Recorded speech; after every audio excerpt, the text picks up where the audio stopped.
All right, let's go. So, episode number 10 of eCom Raw Reality. Welcome, where we talk all things eCom, e-commerce, Shopify stores, paid ads, email marketing. We won't be diving into CRO just because that's a whole other thing.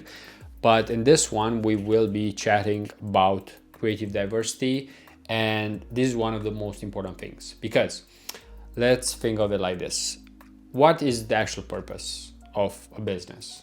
To make a profit, in order to survive. In order for it to make profit, it needs to make sales. And in order to make sales, you need most of the times a good product, but you actually need something even more important, and that is traffic and buyers. Because we know businesses out there that sell a shitty product, but they still have success, right? Or why do dropshipping stores still have success? Even though they sell something that's probably not the best quality, it also comes very slow. So you don't have any kind of chance of a repeat buyer in many cases. However, with all of that being said, people will still buy. And why is that? Because of marketing. Because if the marketing is good enough, then basically there's nothing that's going to stop that. It's much more important to actually have a better marketing than a better product, at least in the short term if you're looking to grow a business initially, right? And think of it like this. Amazon, when it started with books. It didn't start by actually selling everything to everyone, so it started with books. It did offer a great service and products from the beginning, so that's something that you should do as well. But if we think in terms of priorities in order to grow a business, it's definitely traffic. And let's look at right now, how do you get traffic, right? I mean, that's the first step. How do you get traffic? And nowadays you can get it organically or with paid ads. And the thing with organic is that it's not predictable. While paid ads, it's all about adding another zero to the budget, and then you instantly 2x, 5x, 10x the traffic that you send. So that's the first component, sending traffic. And then the thing is that you need to send qualified traffic, right? So that's the second thing, qualified traffic, because anyone can get traffic for cheap, but if it's not qualified, then it won't sell, right? And the thing with qualified traffic is that you need to speak directly with those people when you actually write an ad or have a creative. And that's where the actual purchase comes in, when you actually match the right audience with the right product.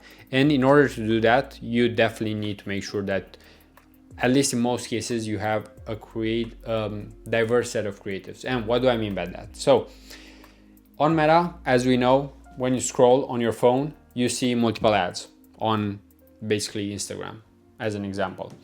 And you might have video, you might have images. So from the start, we have two formats.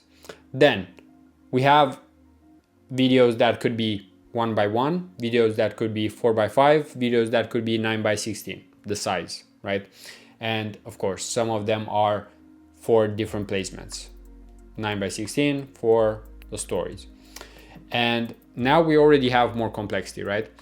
And then the thing is, what do you actually put on the image or on the ad?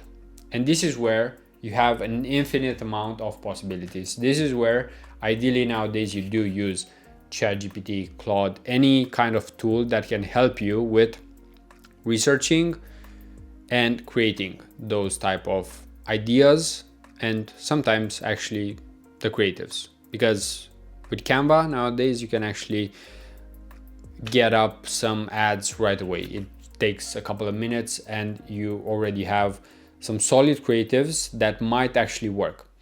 But in order to have creative diversity, let's look more at the psychological part, because if you sell, let me look around, right? So let's say you sell a book, Ogilvy on advertising, for example. So when you are selling this book, you are not speaking to just one person, right? You might be, in many cases, speaking with marketers, right? But that doesn't mean that you wouldn't speak with people who are in sales, or with people who like to read. So you do have 3 different categories from the get-go. And even then, let's just look at the marketers, right? Let's not forget that you have people who are on the email side. They write copy for email or they design for email. And then you have people on the paid side. So people who design creatives, people who write the copy for creatives. And for each one of those people, you would need to speak differently, right? Because they are looking for something different. For example, in my case, if you would try to sell me some kind of vacation, it wouldn't really work on myself because I'm not really interested in it. However, if you would try to sell me something about productivity, about gaining time, making more money, being more fit, some of those things, it would definitely speak better with me. And then even when it comes to those, there are some priorities. For example, you won't be spending 5K on a piece of weight in your room, like let's say you have what's the word here, weights, like dumbbells. You have some dumbbells at home. You wouldn't really spend even 1K for them, right? Just because that's not the price on the market. However, in some cases, if you look at the value, and personally I would actually pay for dumbbells $1,000, but I wouldn't pay for, let's say, cigars. I wouldn't pay that. Just because in terms of value, in terms of how much I'm using them, there's a whole lot of difference between them, at least in my mind, in terms of value. And actually, objectively, the value is much higher. And this is where creative diversity comes into play, because you need to think of all of this diverse set of decisions, of angles, of formats that you can use. And this is where actually most of the work comes into place nowadays. It's brain work. Of course, there's a lot of labor as well, like physical one, but at the same time, for most marketers, consultants, even salespeople, because salespeople do get into conversations, but it's all about a small game, right? It's like a 30-minute conversation. During that 30 minutes, there are a lot of things happening, right? You have a diverse set of people, a diverse set of, let's say, desires from everyone. Everyone has different desires. However, you play still in a game where you need to find out the same things more or less. Where is that person? Where they want to be? And that's an easy way to think about it, even in marketing.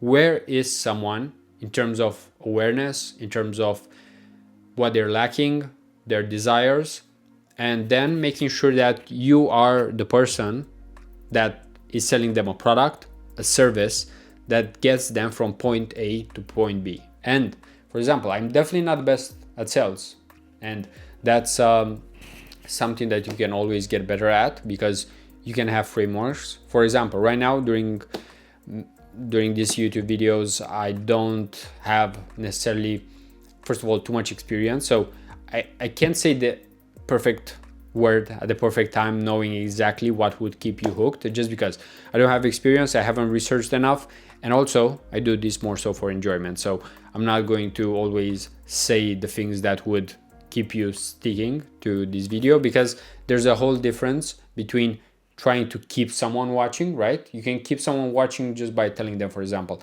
I'll tell you this later. Like, I have 3 points that will change your life regarding creative diversity, and the last one is the most important. Like that would have been a much better intro for this video. However, I don't really do that just because I want it to be more raw, just like you would listen to someone who is near you and doesn't have everything scripted or I would say optimized just to keep your attention and not much else, right? Because in many cases, if you actually try to get someone's attention and you do it purposefully, you probably also want to eventually sell that person something, right? And for example, in my case here with YouTube, at least at this point, I don't really care about selling anything. It's more so about sharing some of my experience. If by any chance there's an eCom brand out there that listens to what I'm saying and they are interested in working with me, then they can reach out at any point. So that's not a necessity. It's actually optional. It's not the main reason why I'm making these videos. As you can see, actually, I'm getting some Slack notifications here. So busy period, which is great. With that being said, the main reason why I brought this into conversation right now was exactly because recently, both for some email and also for paid ads, I'm having these conversations about creative diversity and trying to get to as many people as possible, because sometimes it will be easy in the beginning to get your ideal customer with the perfect messaging that might be exactly what you are going through. But over time, you need to expand beyond just the ideal customer, right? You'll have to find someone who is close to your ideal customer, but they still want something else. For example, a drink. You might want a drink because it increases your dopamine, so it makes you feel happier. You might want one because you feel bored. You might want one because, let's say you are at work and you want to have a drink with someone, you know, it's some kind of bonding. And then maybe you just want caffeine, you know? So there are so many things that might actually make you want something. And this is where you actually need to dive into the psychology, and this is the research part, which almost no one likes to actually go through, because it's basically something that you don't have an answer to. So you actually need to find an answer to, and that means that it will take some brain power. It will take some learning, which in most cases our brain doesn't necessarily like. We might like it intrinsically, but some of us at least, but actually going through the process, it's not always the most enjoyable. However, that's pretty much it in terms of creative diversity. Went through a lot, wasn't as structured as usual, but just sharing some of my thoughts right now, because I am having these conversations regarding creative diversity, making sure creative diversity exists, and we never rely just on one thing, right? Just like with investments, you don't want to rely on one stock, on one asset, and you want to be well diversified. Just because maybe if shit hits the fan with something, you still have something else. So not putting all your eggs in one basket, basically. So that's pretty much it for this one. We'll be editing it and posting it as soon as possible, basically almost always on the same day.